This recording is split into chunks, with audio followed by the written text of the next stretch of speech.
things that is going on as well. We're going to get to OTAs, the Preakness, and a lot of stuff. Orioles finally lost this series. But let's start today like football, like we always do as well. And we're going to talk about the NFL. So last year, we kind of did a video on some of the greatest players in Ravens history. So now we're going to expand on that a little bit here this offseason here. Not only going to talk about just the Ravens, but we're going to talk about some of the greatest players in the NFL history of all time, right? So that's hard, right? So the NFL has been around for 80 plus years or whatever. So who are some of the greatest players? Now, obviously, I didn't live for the whole history of the NFL. So what you do is you look at a whole lot of stats, look at a whole lot of, some of it is eye test, some of it is stats, some of it is certain things, some of this is what you heard, some of it is etc. So there's a lot that goes into it. But I wanted to go ahead and see who were the top 5 players of all time at each position. How many Ravens make the list? Also on this list, we're going to do defense next week. This week, we added coaches on this one. So then when I add it next week, we'll go ahead and add coaches in this one as well. Kicker as well on this one. So let's check it out here. Who are some of the greatest players in NFL history of all time? Number 5, I did put Pat Mahomes. I'm not sure I would have last year, but Pat Mahomes is here. Every year, he's been a starter on an NFL team. He has took his team to the AFC Championship or further than that. 3 Super Bowls, better than some of the guys on this list ahead of him. I think this is the best start an NFL quarterback has in NFL in the league, NFL history. I can't think of anybody who started his career with this much success that he's ever had. Even it was more impressive here and more in recent years with Mahomes. They took away Tyreek Hill. Tyreek Hill goes ahead and signs with Miami. They couldn't afford it, and they've won 2 straight Super Bowls without him. So it's unbelievable what Pat Mahomes is due. I think some people may disagree it's too soon. I don't. And plus, clearly, he's the best quarterback in the league. So there's no question about it. Old school Baltimore fans, Johnny U. I don't think a lot of Colt fans, a lot of you young fans understand the impact that the older Colts had on Baltimore when we didn't have a team. Because I actually do remember that. You saw the Johnny Unitas's, the Art Donovans, the Tom Mackeys, the John, the Art Donovans, etc. You saw a lot of those guys that really held that up. That really were instrumental, I think, in the role of getting the Ravens. So I'm really grateful to that generation of the Baltimore Colts. I call it my father's generation of the Baltimore Colts in the football. But Johnny Unitas, I think, was one of the greatest. That's not the reason why he's number 4. He's probably the best long passer, maybe on the list of anybody as well. He threw long passes in an era where that really didn't exist like that. So he really stuck out, really threw the ball downfield, did win a Super Bowl, won an NFL championship, probably played in the greatest game ever played as well. So Johnny Unitas, definitely have him at number 4. John Elway. Now we're talking about the old school Baltimore stuff. Man, talk to somebody 50 plus years old, over 50, that remembers when John Elway refused to play for the Colts, and see what 4-letter word they used to describe Elway as well. John Elway was terrific. I think probably the biggest reason he's not higher is he didn't have Super Bowl success. He lost, and initially at least, obviously he won the last 2 seasons, but he lost his first 4 Super Bowls. The 4th, I think, against San Fran in convincing fashion. So they did go ahead and get back at the tail end. He did get 2 Super Bowls. Passing wise, he was great. He was a more modern day than what people realize. John would really take off and run way more than quarterbacks did at that time. So John was never had like a Lamar Jackson speed or anything like that. But John would take off and run. But the ultimate athlete as far as a thrower of the 2. You could put him in Unitas there, but it didn't matter where John was, back foot, either foot, rush coming, whatever it is. John crossed the field, everything you're not supposed to do, John Elway could do. I have John Elway at 3. Joe Montana, I think I had him at 1 for the longest time until number 1 showed up. Montana, I think, outstanding winner at the quarterback position. I think he was everything perfect about the Bill Walsh offense and everything. He ball didn't hit the ground. His accuracy was impeccable. I mean, as far as that goes, won 4 Super Bowls with the 49ers as well. He had a lot of, I mean, he had, I would say he had Jerry Rice on his team. I mean, certainly that didn't hurt him, but Montana was just cool under pressure.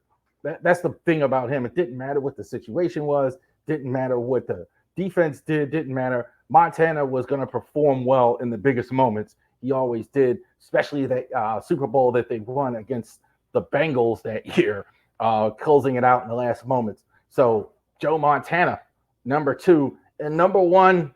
I don't think there's much doubt about it. I actually expected some dissent when I put the poll on Twitter. There was none. The GOAT, Tom Brady.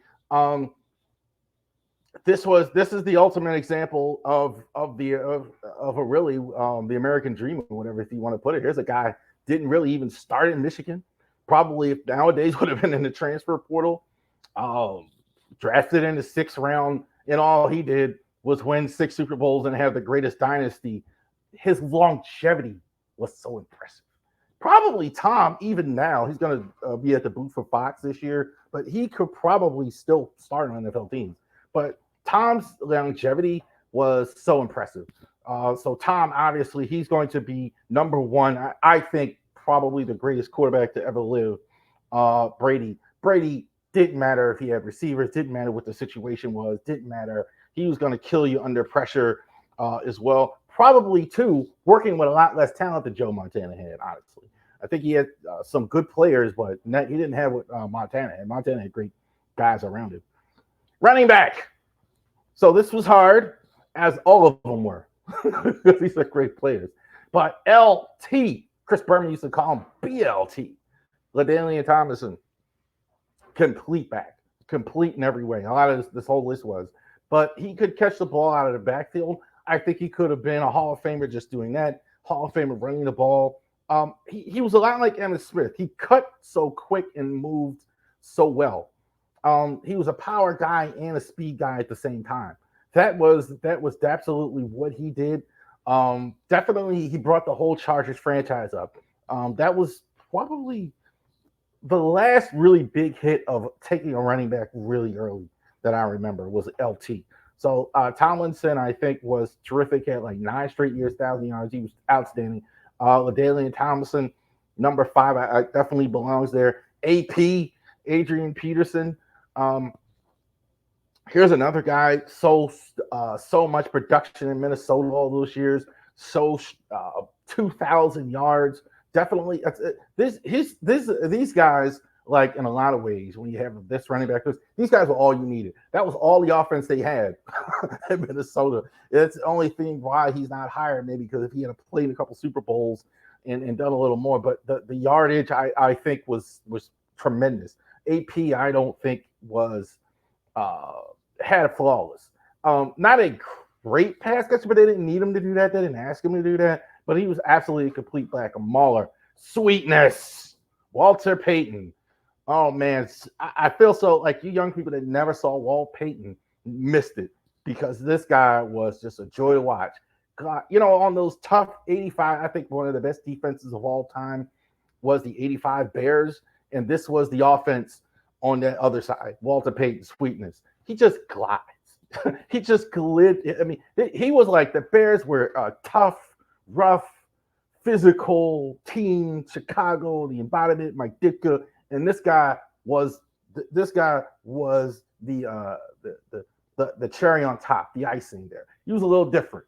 He wasn't that big physical mauling back that you would expect. He would glide, go over the top. Was the first guy I remember who would go over, who would jump. You can't talk about Walter Payton, how he leaps over off the ground and go into the goal line. That was one of the first ones to do. First one guy I remember, Walter Payton. Stat-wise, I think one of the greatest of all time. Emmitt Smith, I have number 2. I think he's still the all-time leading rusher in the NFL on those great Cowboy teams, the triplets, Troy Aikman, Emmitt Smith, Michael Irvin. I think he was the best of the triplets. They were a running team. It didn't work without him. Like you talked about LT and Tomlinson. This guy was even better than that because there wasn't a cut he couldn't make at the line of scrimmage. You could have put Emmett in any offense and it would have worked. Power, though, more than the pure speed, but I think absolutely Emmett Smith was tremendous back. He definitely, the only reason he's two, I think he did benefit from outstanding Cowboys line, outstanding quarterback, outstanding receivers like this. Number one, Barry Sanders, nothing like it. Nothing I've ever seen like a Barry Sanders. Barry Sanders, I think, was the greatest running back in the history that I ever saw anywhere. Barry Sanders was an offense. The line was terrible. The team was terrible. He played in that run and shoot that they used to run with 4 wide receivers, no fullback. A lot of times the quarterback wasn't good. He still was a destroyer. What a waste that we never got him on on a good team, on a better Lions team. I think that's ultimately why he retired. But man, Barry Sanders, nobody could cut like he could. Just stop on a dime, cleats in the ground, like to the max level. He just glide move. He was so hard to tackle. It was unbelievable to watch Barry Sanders. Barry Sanders, number one. This list is going to surprise some of y'all. That you thought some of these guys were running backs, but they're fullbacks. There was a time in the NFL where fullbacks used to carry the load with running backs. Now in the league, it's a passing league where everybody throws. Andy Reid was more the one that started where teams throw more than they run. But teams used to be a fullback and a running back would carry the load. Okay, so they both would run. And these were kind of like guys on that list. The Diesel, John Riggins. Like a lot of people you would think, like if you talk to Miner fans, this guy was a fullback. Yes, he was a fullback. John Riggins. Powerful in every way. Like you could the ball to John Riggins, and you for sure were going to have 2 black eyes. Like for sure. John Riggins was as strong, as powerful as it was. I think because he was a fullback, he was kind of sharing carries, but he could play tailback, obviously. He could really run the ball. But he was a true fullback in the sense as well. John Riggins was about outstanding as it gets. Going way back, Marion Motley. I don't know why it took him so long to get into the Hall of Fame, but he was the stats just blow you away with Marion Motley. Definitely that era we talked about with guys where you look at the stats, it's like, oh, he was no, he was a running back. He played a lot of tailback, but Marion Motley definitely changed the game. Single bar, like if you watch the footage on Marion Motley, definitely one of the all-time greats at the running back position, at the fullback position rather, Marion Motley. Larry Zonka, the undefeated 73 Dolphins, one of the greatest teams that ever played. I mean, an undefeated season as well. Larry Zonka was very prominent as far as for many years in the Dolphins community. Don Shula, that era, and Zonka really was the strength, the power in those things. I've noticed nowadays how much smaller running backs are. You see Keaton Mitchell, like these guys were huge. The way you had to really run with power. You wanted to get that size, things like that. And Larry Zonka was outstanding. Could really run over people as well. More of a ball carrier here. Franco Harris, I think maybe the most famous play in the history of the NFL for the Squealers, the immaculate reception. John Madden for years was so angry about it, so didn't like it. But it probably one of the most famous plays, if not the most famous play in the history of the NFL. Franco Harris was a fullback so many years with the Steelers, carrying the ball. Definitely one of the greatest fullbacks, I think, of all time. I think one year he actually did play a tailback, but definitely Franco, great career as a fullback. And I think one of the greatest athletes of all time, Jim Brown. I think Jim Brown, God rest in peace, Jim Brown. Jim Brown was a tremendous actor in the 90s. Like Original Gangsters was one of my favorite movies, a lot of those 70s movies he was in. And I think probably maybe the best athlete you ever saw on a football field. I mentioned Barry Sanders. Everywhere he goes, he would get a standing ovation. Jim Brown, everywhere he goes, he got a standing ovation when he was alive. Doesn't matter what team it is, doesn't matter what city it is. They say the name Jim Brown, he would get a standing ovation. I think Tom Brady might get the same treatment as well. They're going to get a standing ovation for what they've done. No question about it. Greatest fullback of all time. Jim Brown. Wide receiver, more modern here. Guys didn't play 100 years ago, I think, for the most part. This receiver position has kind of evolved. Then, interesting, I didn't have a guy. I thought I might have a guy currently playing. I really don't. Um, but I think these guys are the right guys on the list here. Tim Brown, probably the least famous of the group. Tim Brown, I thought so many years with the Raiders. I think the LA Raiders, so fast, blazing speed, was a great player. I remember watching him and Notre Dame all those years when he played. He played for the Raiders for so many years. So quick, very quiet guy. You never heard a peep out of him. You never heard him out here with a fight. You never heard all that diva receiver stuff. You never heard that. All he did was get 1,000-yard season after 1,000-yard season. So Tim Brown was outstanding so many years with the Raiders. Definitely stat wise, he was right there. Randy Moss, the best deep ball catcher in the history of the NFL. No question about it. You're going to go over the top. You're going to get a 50-50 ball. This is the guy, Randy Moss. No question about it. Fundamentally, not anywhere close to the rest of these guys, honestly. I think that's why he ended his career maybe a little sooner. Never really a great route runner, but guess what? He didn't need it. He was the fastest guy on the field. He was the tallest guy, and he was super strong. I mean, he could, if you're going to throw the first 5 years, DBs could not catch Randy Moss, period. He was just going to run right past you, period. And he had superior size, superior speed. He never was a great route runner. Kind of like, use a basketball term, Shaquille O'Neal. He didn't need to be refined like that. He didn't need to do that. He could do what he did and really just kill you, and that's what you wanted, the deep ball. So he was on the team so many years. Chris Carter would catch that underneath stuff, and Randy Moss, the deep stuff. T.O., I'm not a big fan of his personally.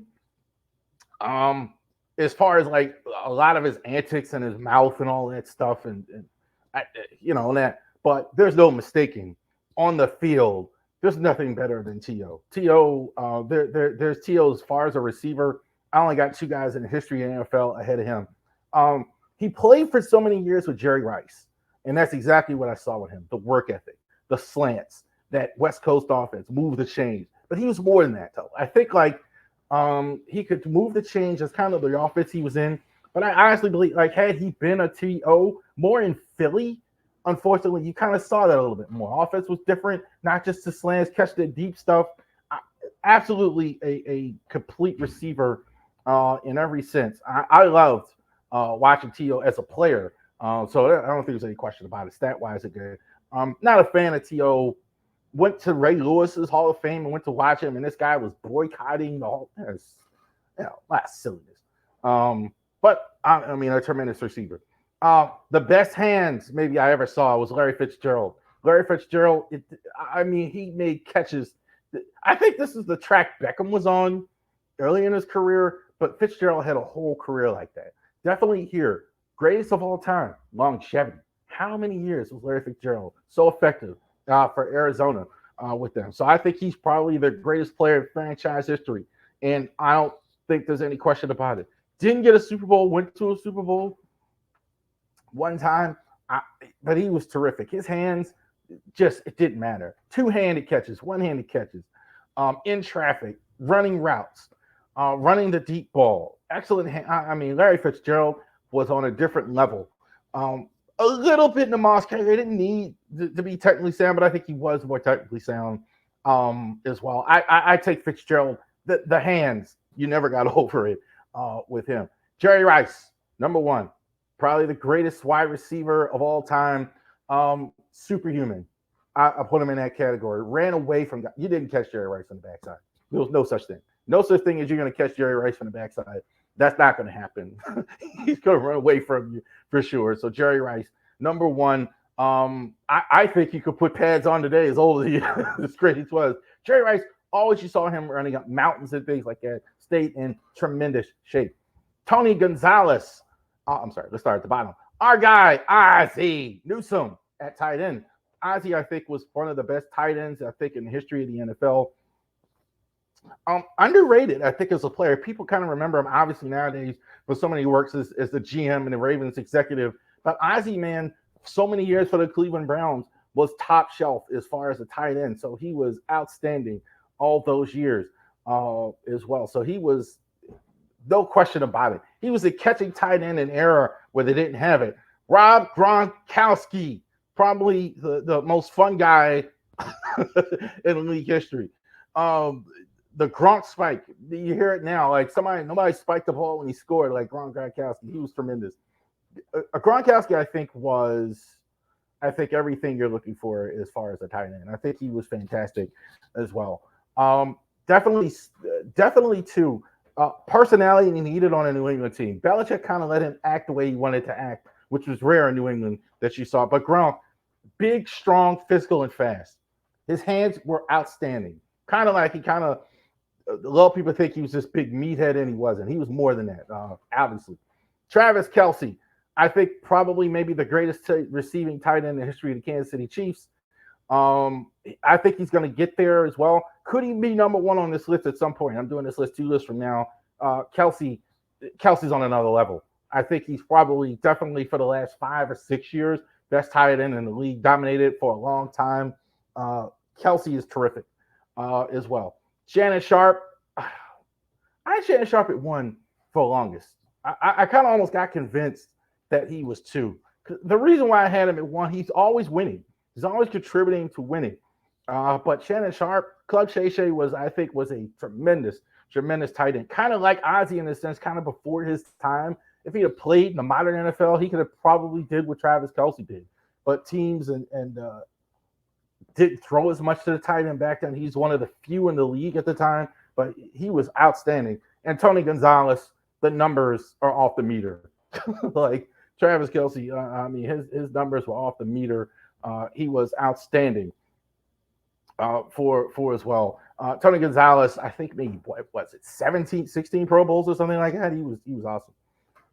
Offensive tackle, Trent Williams is number 5 on the list. Trent is, I think, probably the most dominant one of the modern era. So definitely for a long time. The only reason maybe he's not higher is the injuries he's had kind of kept him off the field at times. But other than that, I think he's been super dominant throughout his career. The great Jim Parker, definitely one of the best tackles. I mean, now we're going way back, but outstanding tackle all those years. I definitely have him on the list. Hall of Famer Jim Parker is there. Walter Jones played he didn't play in New York or something like that. I think he probably would have got more known. Offensive lineman kind of go under the radar, but I think Walter Jones, was so good for so many years in Seattle. It doesn't matter what it was. Didn't play in the playoffs a lot, so that's kind of, I think, why he's a little bit lower, but he was terrific for years. Walter Jones. Jonathan Ogden, our guy. I stand by the second best offensive lineman, I think, in the history of the NFL. I think there was nothing like Jonathan Ogden. Jonathan Ogden, the only thing that really stopped him was his years in the league. He got older. I think he got too old at a point where but he was in the league. We got to year 13 before I ever seen Jonathan Ogden need help. And Anthony Munoz never needed help. No question. He was in a different stratosphere all by himself. Anthony Munoz was outstanding. Number 1 so many years with the Cincinnati Bengals. Number 1. Real quick, Gene Upshaw, head of the Union for so many years.